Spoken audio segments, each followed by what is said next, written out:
1, 2, 3, 4. Now I think you can hear me. Should have tested that before.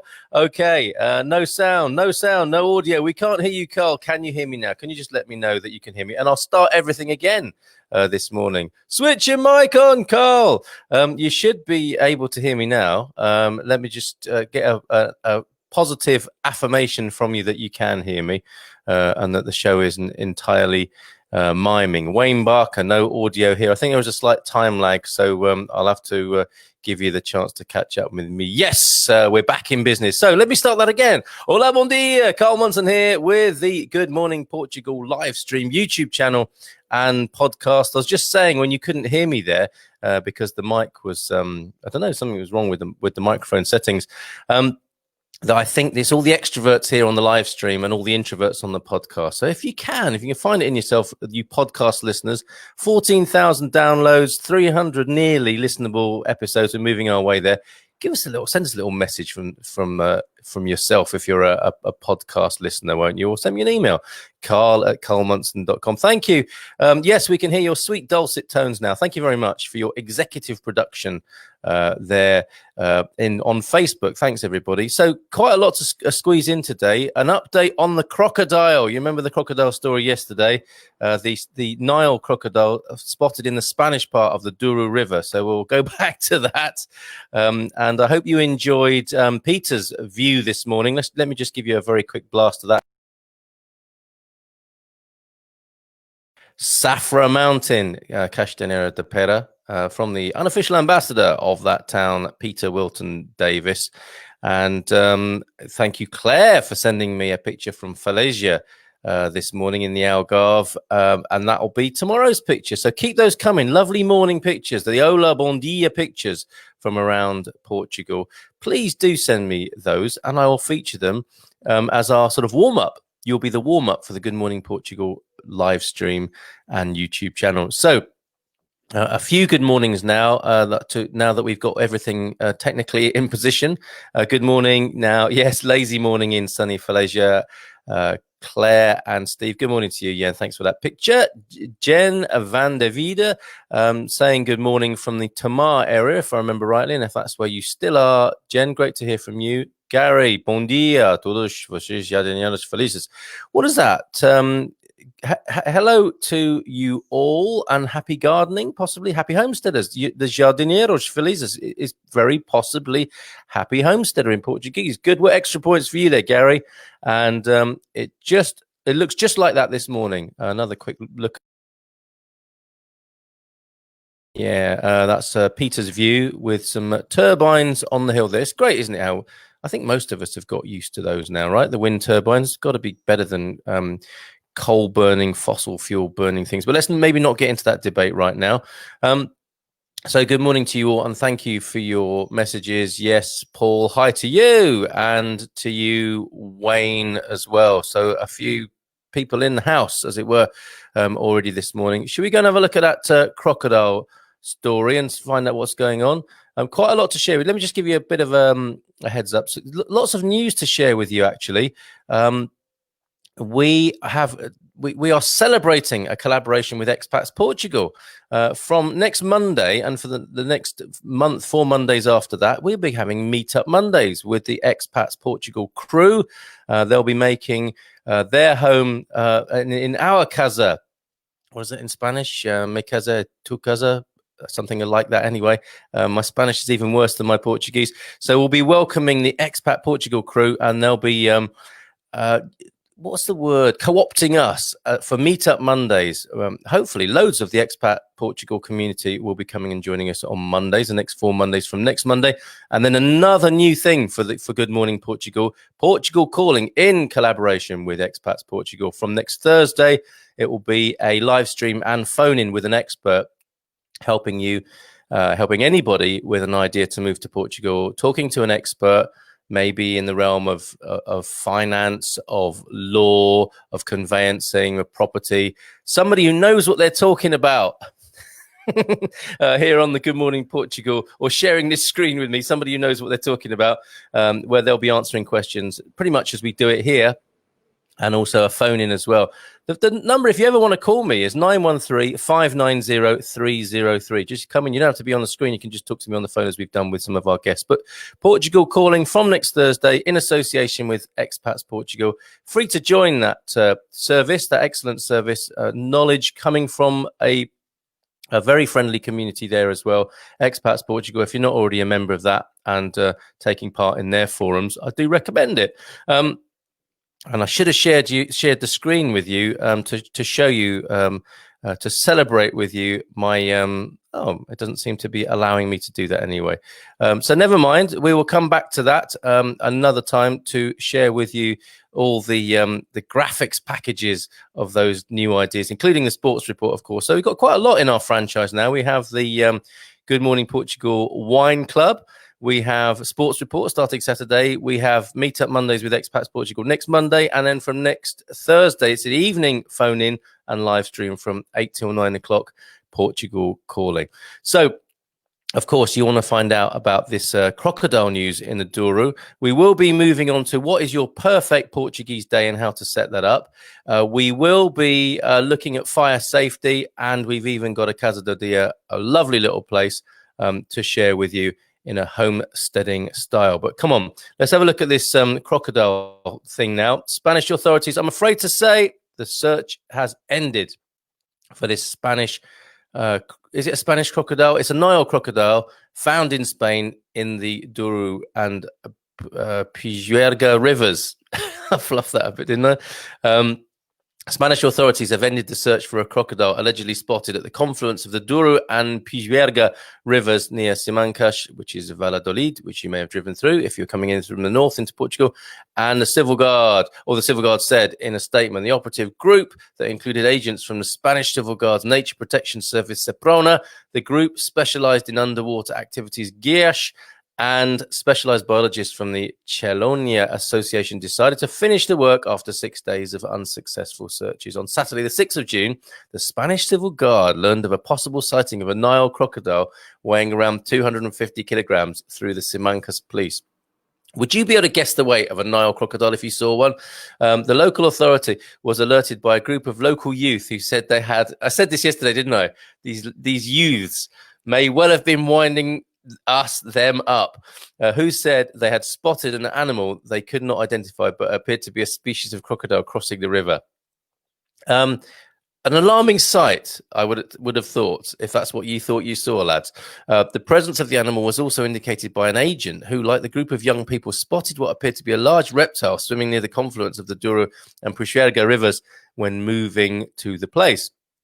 In the first days of searches, the authorities found some evidence as part of a devoured fish and possible nest without being able to identify the animal to which they belonged. But on Tuesday, 9th of June, biologists and scientists from the Chelonia Association called for the search completely ruled out this possibility after observation on the spot. Experts from the non-profit association, which tracks species of crocodiles in different areas of the world, indicated, can you imagine getting that call? These people must be in their different places like International Rescue, and they get a call from the Spanish authorities saying, can you come and identify whether we have a crocodile or not? They identified crocodiles, different species in different parts of the world. They indicated that the fish remains should belong to an otter. Oh, since a 250 kilogram otter, since the crocodiles devour them whole, and that the nests found did not correspond to this type of reptile. So yes, despite placing baits and so on and trying to trap this crocodile, alleged crocodile, it would appear that the search is over, and they haven't concluded that it might have been an otter, and that these three parties who claim to have seen it were mistaken, perhaps. So sorry, everyone. No crocodile in the Douro, swimming from the Douro in Spain into Portugal, it would appear. Wayne Barker says, running around making a birthday brekkie for Mrs. B. Well, let us all say parabéns to Mrs. B this morning. Happy birthday to you, and I hope your birthday brekkie is a good one. I'm sure it will be.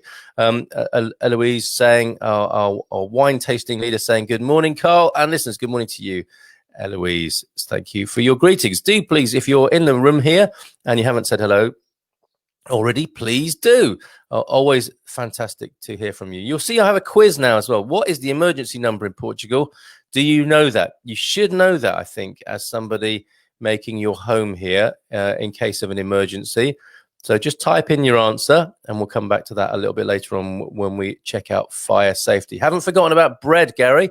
I got in touch with a blogger, a notable blogger in Portugal, and said, will you come on the show and talk about bread?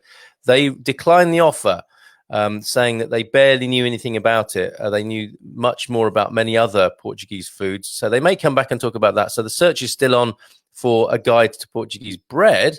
But we will find someone to talk about that, and we are talking about fire safety this morning. I think that's a really important issue because, of course, along with the good weather comes the danger of fire. So we'll take a look at that, as well as this idea of how to have the perfect Portuguese day. Okay, looks like Mrs. Barker is going to be having one of those today. Birthday brekkie being processed, being created as we speak. Good morning from Joseph Marsh in Fundao. Good morning to you, Joseph. Lovely pictures in Happy Homesteaders. Nice one. And Peter's theory about the crocodile, I think that maybe the otters have devoured the crocodiles. Do you think so? It's like some sort of Scooby-Doo mystery. Maybe it was a janitor all along. We find out at the end of this. Excuse me. Okay, so let us now look at... I'm wondering whether I should talk about a perfect Portuguese day and save the serious fire stuff till later. Yeah, let's do that. Here's a guide that I came across yesterday. This is thanks to a gentleman by the name of Hugo Barbosa, I believe, who posted a very nice little guide, actually, to, I think, how... he might like to start his days, and I want to share it with you now. How many of these? It's a bit of a tick box exercise for you. How many of these are you doing? How many of these would you... I can't find... Oh, here we go. How many of these are you doing? How many of these would you like to do? And what are your ways of setting up the perfect day in Portugal? So let me just... yeah, no sound to begin with, and then loss of vision, all because I'm trying to share with you a rather interesting, perfect way to start the day blog. And here it is. Emma Ellsworthy, as commended to me by Hugo, a Portuguese gentleman by the sound of it, who posted this up yesterday. 16 small steps to happiness. Is everybody still there and everybody okay? I hope so. I'll just check my sound again before we launch into this. Yeah, okay. Well, it's looking like we're okay. Join with me, if you will, looking at these 16 small steps to happiness. As I say, how many of these do you do? How many of these might you incorporate into your daily routine? And what do you do that isn't here? Number one, push yourself to get up before the rest of the world. Start with 7 a.m., 6 a.m., and then 5:30 a.m. Go to the nearest hill with a big coat and a scarf and watch the sunrise.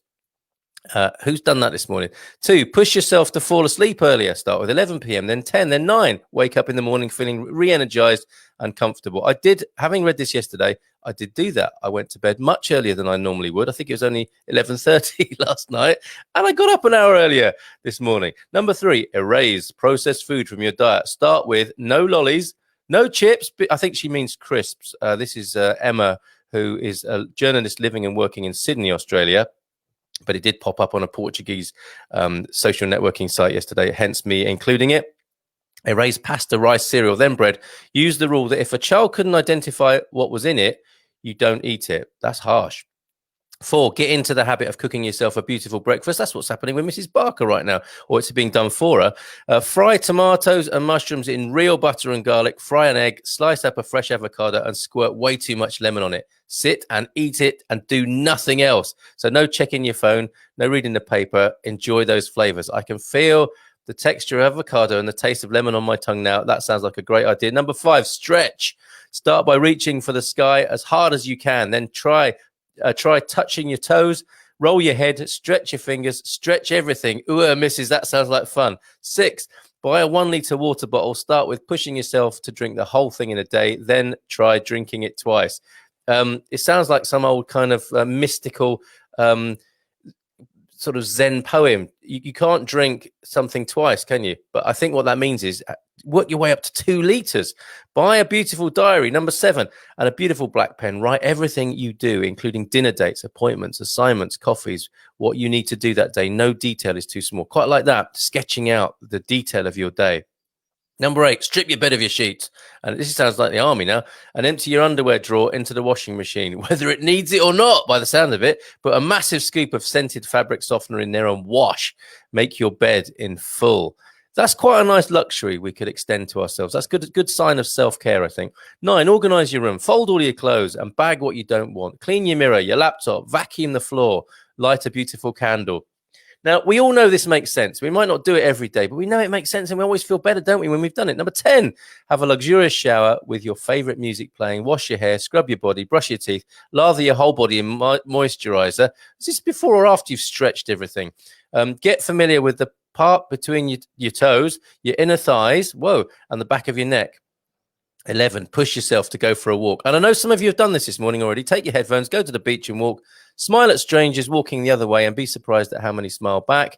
Don't be surprised if some don't and just think you're weird, but don't let that put you off. I said that, not her. Bring your dog and observe the dog's behavior. Realize you can learn from your dog. Now, dog owners will know that already. 12, message old friends with personal jokes. Reminisce. Suggest a catch up soon, even if you don't follow through. Push yourself to follow through.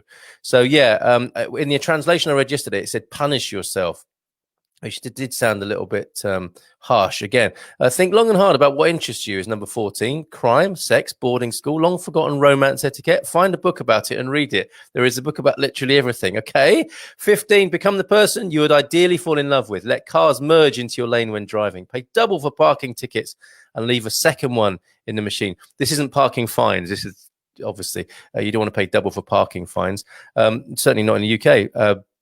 Stick your tongue out at babies, compliment people on their cute clothes, challenge yourself to not ridicule anyone for a whole day. That's a good one. Then 2, then a week, walk with a straight posture, look people in the eye, firm handshake. No, I've added that one. Ask people about their story, talk to acquaintances so they become friends. Isn't that great? 16, lie in the sunshine. Dream about the life you would lead if failure wasn't a thing. Open your eyes, take small steps to make it happen for you. I love this. Do you do any of these? Let's have a look at your what you're suggesting here.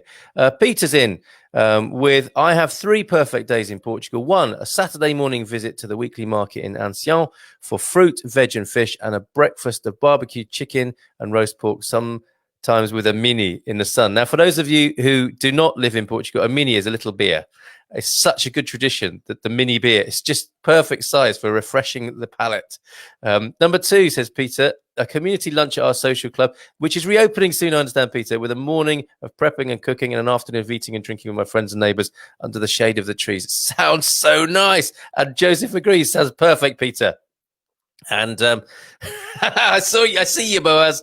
Number 3, off early to the beach for a surf, followed by a snooze on the sand, followed by a barbecue fish lunch at one of the restaurants around Figueira da Foz, then home to the cool and shade of the forest. Man, this is why we love Portugal. Peter's nailed it in 3 simple steps there. And Boaz is... When's the workshop, Boaz? Give us a shout about that. Is it this weekend? Get naked on the beach is his recommendation. I can sympathize with that, and I can say getting naked in the studio is on my list as well. Not at the same time as stretching everything, as that young lady advises us to do. So there you go. Thanks, Peter, for those. Anyone else? Do you do any of those things that she mentioned? Because I think having a routine is pretty helpful, and having a routine you love, what's not to love about that?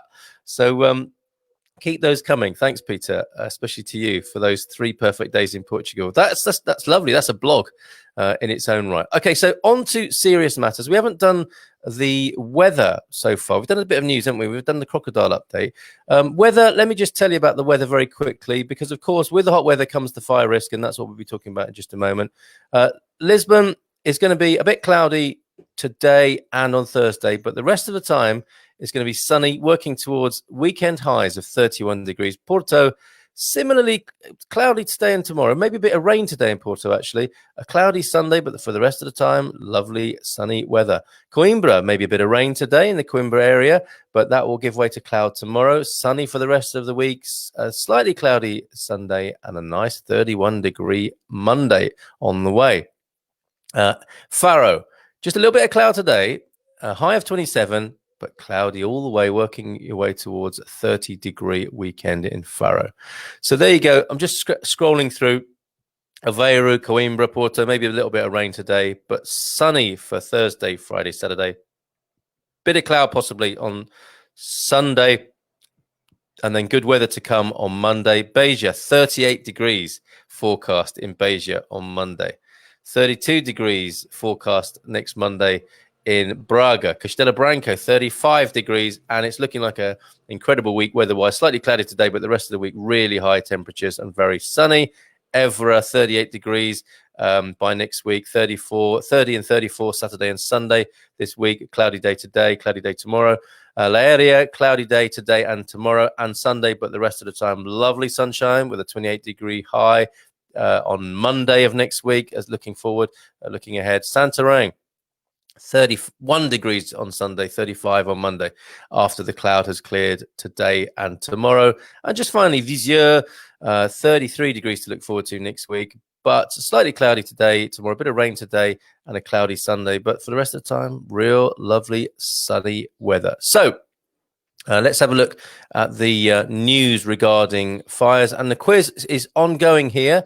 What is the emergency number in Portugal? You need to know that, expats, immigrants, explorers, diggers, dreamers. You should have that written down somewhere, because when you need it, when you need it, you need it, and you need to know what it is. Okay.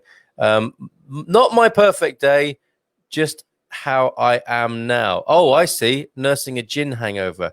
They can be the cruelest, can't they? Maybe stick to vodka. I'm not sure. I shouldn't be coaching you on your drinking habits, but that's what I understand. Gin can be a pretty sour hangover, as it may be the case for you this morning.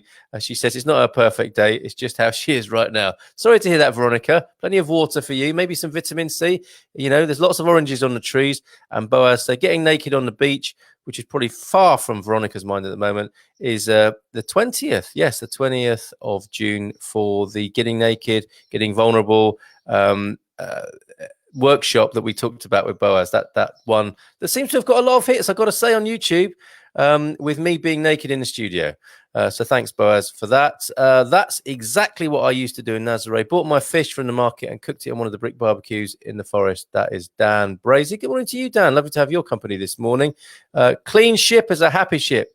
Go to bed to a tidy house, says Wayne Barker.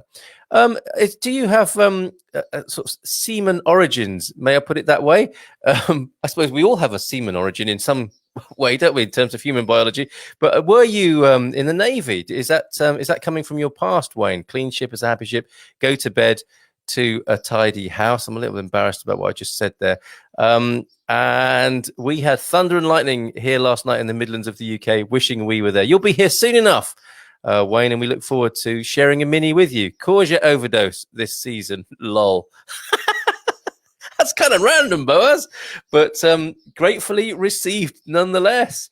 You and your courgette overdose. Right, let's get a bit serious now and take a look at this news of the heightened risk of fires here in Portugal. A story in the Portugal News, which would be 12 municipalities in the districts of Faro, Santarém, Porto Alegre and Bragança on the 15th of June have a very high risk of fire. Now, this was yesterday, but of course it is the shape of things to come, and we will see more stories like this. And I don't mean to alarm you. I just want to prepare you.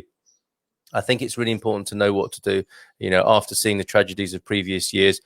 What can you do? Life is dangerous at times, and it's good to be prepared. So that's the spirit in which I'm sharing this information with you. At risk were yesterday the municipalities of Abranches, Sardal, Mação in Santarém, Gavião in Porto Alegre, Alfândega de Fei, Tor de Moncorvo, Freixo de Espada, Acinta in Bragança, Lulei, Tavira, Sabracha de Alportel, Alcutim, and Castro Marim in Faro. The ITMA, which is the Institute of the Sea and the Atmosphere. And actually, it's a very good website for weather and everything to do with the environment and the climate. Go to the ITMA website, itma.pt. I think I can share that with you in just a moment. But The IPMA also placed several municipalities in the districts of Faro, Beja, Santarém, Castelo Branco, Porto Alegre, Guarda, Viseu, Villarreal, and Bragança at high risk. The fire risk determined by the IPMA has 5 levels, ranging from reduced to maximum. The calculations for this risk are obtained from air temperature, relative humidity, wind speed, and amount of precipitation in the last 24 hours. So let's not dwell on that. Suffice to say that these sorts of warnings have begun, and I really want to focus on what you can do about it. And for that, we turn our attention to somewhere where we haven't been for a while, actually. Beats gin, a courgette overdose. Oh, I see. He's got a courgette hangover.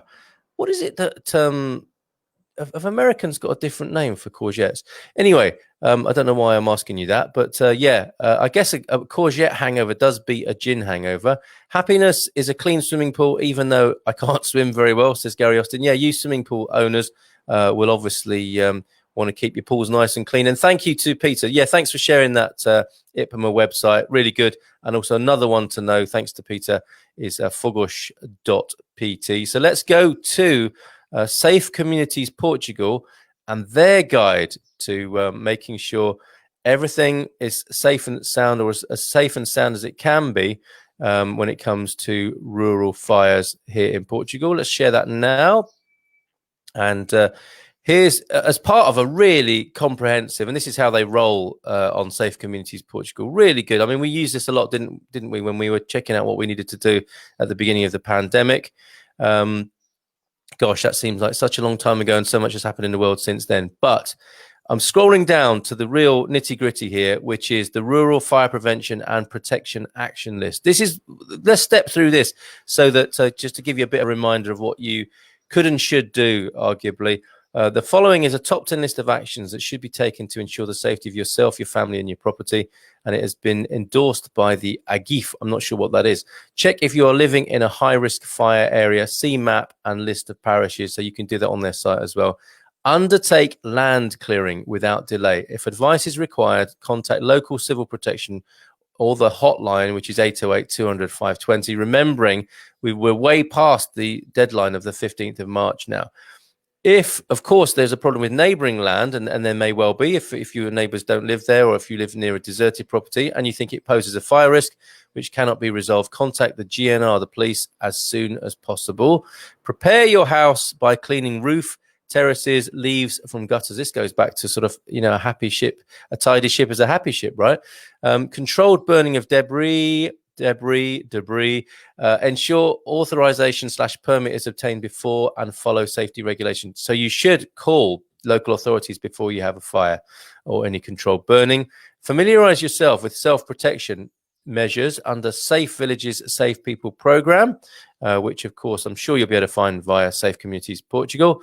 For those in high-risk areas, prepare or update an emergency evacuation kit. This is your grab bag in case you need to get in your car and go, right? I think that's when we did this, when we lived in the Tamar area. I think it's really important to have a grab bag, and not just the grab bag, but your procedure for what you would do in an emergency.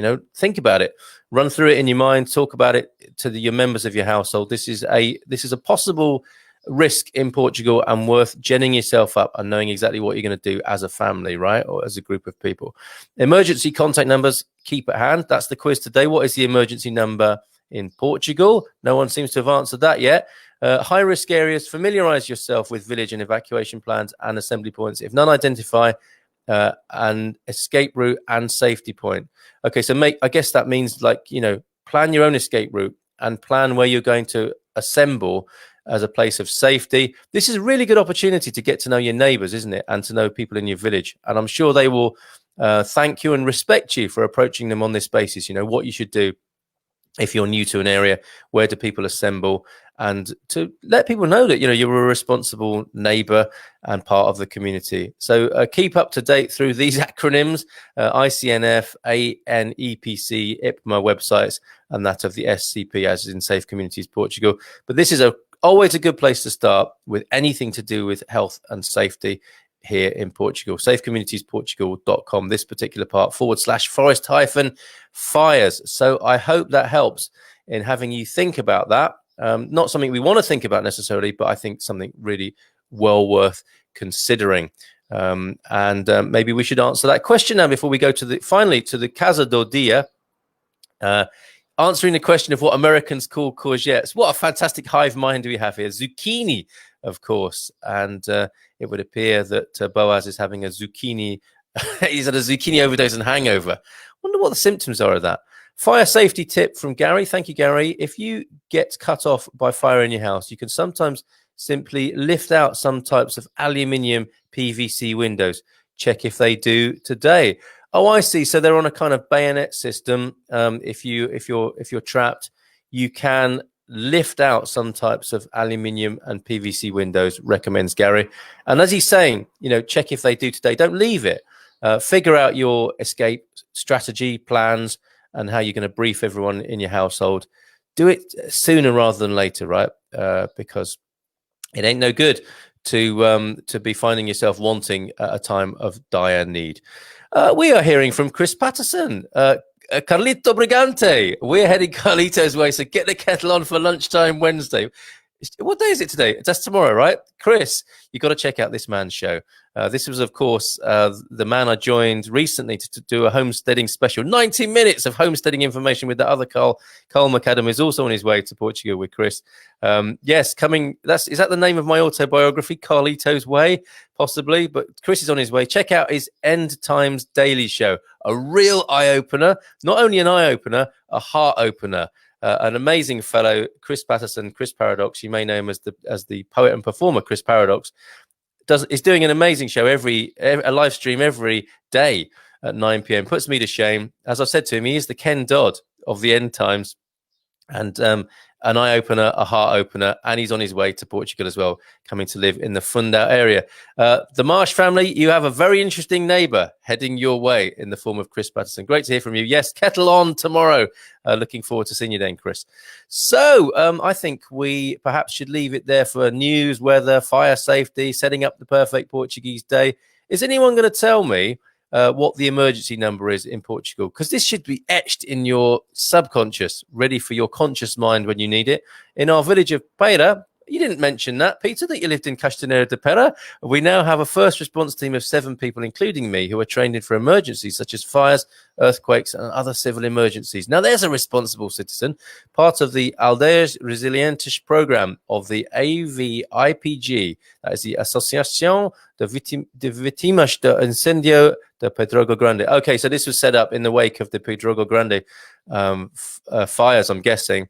And what a great response to, I don't know, you can't make it right, can you? But you can make good, I suppose, and prepare well. And this seems to be what's happening. The Resilient Village program of the AVIPG, where you get trained in fire management, response, earthquakes, and other civil emergencies. Good job, Peter.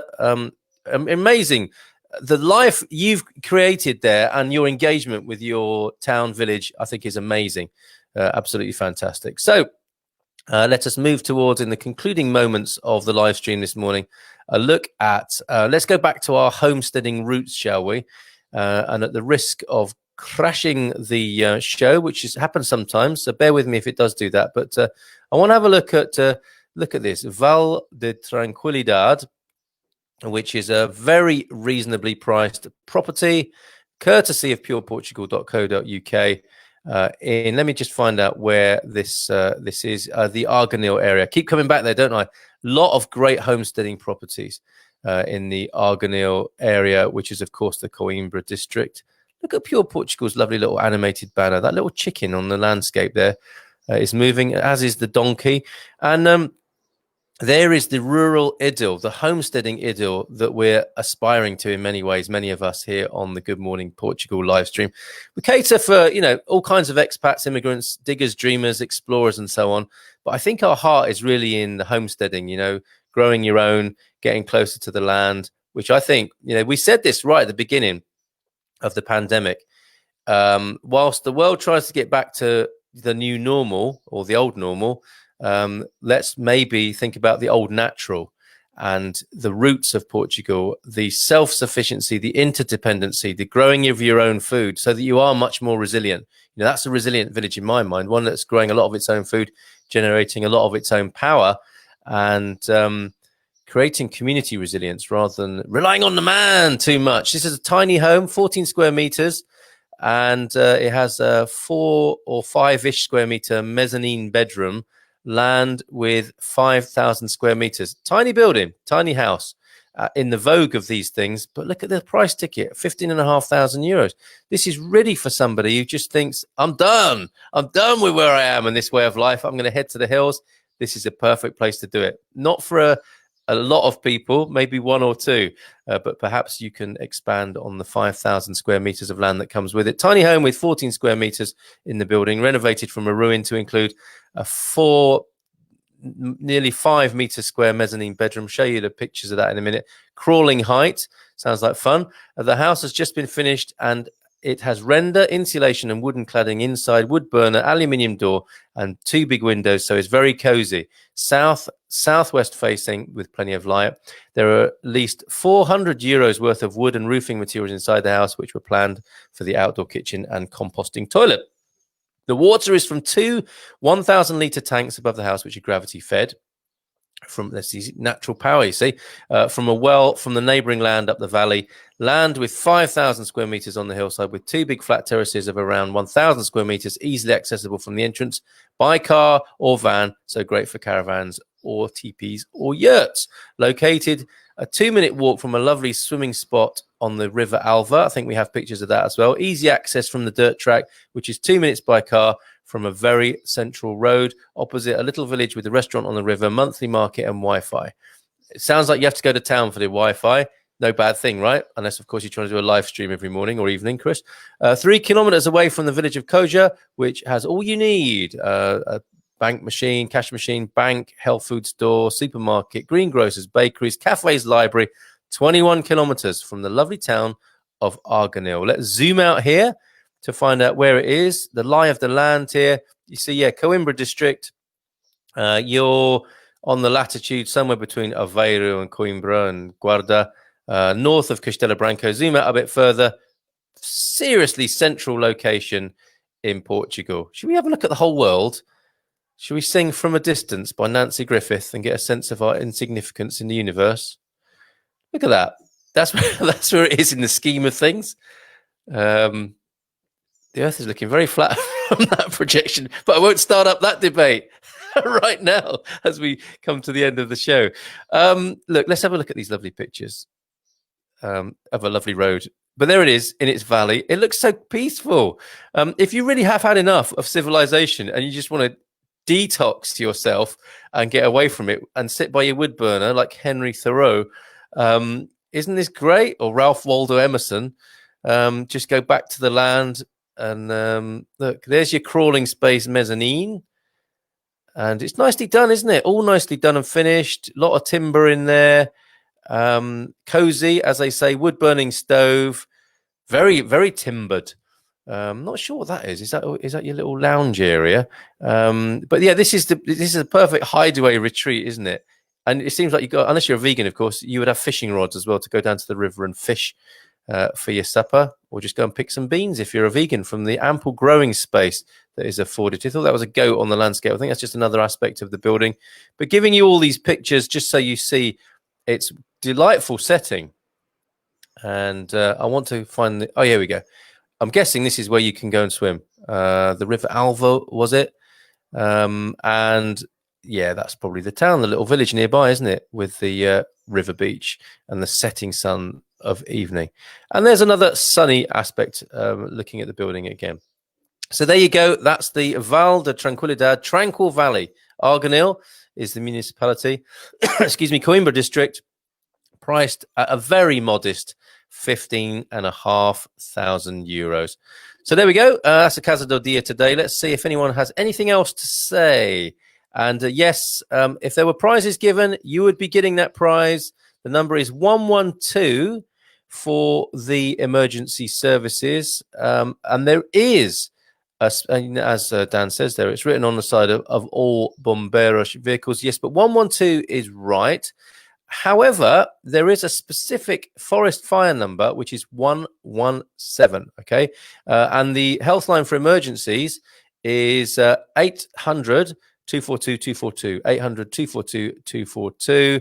But yes, fire services and the GNR, the police, call, and the sea rescue, call 112. For forest fires, 117. Full marks to you, Dan Brazier. And I wonder how your plans are for coming to Portugal. Hope to have a beer with you. Hope to share a mini with you sometime soon. So there it was, the one where we discussed the perfect Portuguese day. We looked at fire safety and proper preparedness and responses to the possibility of forest fires, which are a serious danger here in Portugal. Alongside all the many wonders that we've also discussed today. And we talked about our collaboration with Expats Portugal coming up. So meet up Mondays with their community. And on a Thursday, a new departure for the Good Morning Portugal live stream, which will be Thursday evenings, 8 till 9, Portugal Calling, where we'll have an expert from the Expats Portugal camp to join us for a live stream like this with a bit of a phone in as well, on a serious topic, serious in the sense of, how to aid you in your plans to come to Portugal in terms of migration, law, finance, and all that sort of stuff. Somebody who knows what they were talking about to share the screen with me. And we'll finish with Dan's good news. He's coming in 3 weeks' time.